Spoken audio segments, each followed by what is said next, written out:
सूर्य और चंद्रमा के बाद अब इस ग्रह पर जाने के लिए इसरो तैयार, जानिए कब होगी लॉन्चिंग।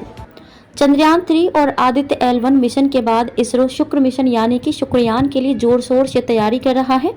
इसके अगले साल दिसंबर में लॉन्च होने की संभावना है।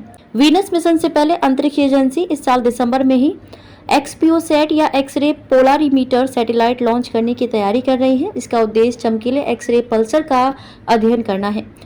इसरो प्रमुख एस सोमनाथ ने हाल ही में कहा था कि सौरमंडल के सबसे चमकीले ग्रह शुक्र पर मिशन पहले से ही तैयार किया गया है।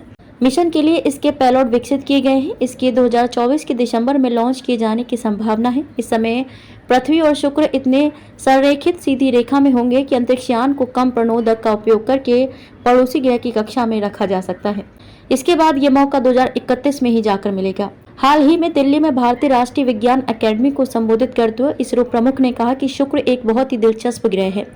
इसका एक वातावरण भी है जो बहुत घना है। वायुमंडलीय दबाव पृथ्वी से 100 गुना अधिक है। यह अम्लों से भरा है। आप सतह में प्रवेश नहीं कर सकते हैं। आप नहीं जानते कि इसकी सतह कठोर है या नहीं। हम ये सब समझने की कोशिश क्यों कर रहे हैं? पृथ्वी एक दिन शुक्र बन सकती है, मुझे नहीं पता। शायद 10,000 साल बाद पृथ्वी अपनी विशेषताएं बदल लेगी। पृथ्वी पहले भी ऐसी कभी नहीं थी। बहुत समय पहले ये रहने योग्य जगह नहीं थी। शुक्र सूर्य के बाद दूसरा ग्रह है और पृथ्वी का निकटतम पड़ोसी ग्रह है। इसे अक्सर पृथ्वी का जुड़वा कहा जाता है क्योंकि यह आकार और घनत्व में समान है। एक्स-रे पोलारीमीटर उपग्रह पर सोमनाथ ने कहा कि हम एक्सोवर्ल्स नामक एक उपग्रह की भी कल्पना कर रहे हैं जो एक्सोसौर ग्रहों या ऐसे ग्रहों को देखने के लिए एक मिशन है जो हमारे सौर मंडल से बाहर है और अन्य सितारों की परिक्रमा कर रहे हैं। एक्सो ग्रहों में से कम 100 में वायुमंडल मौजूद है।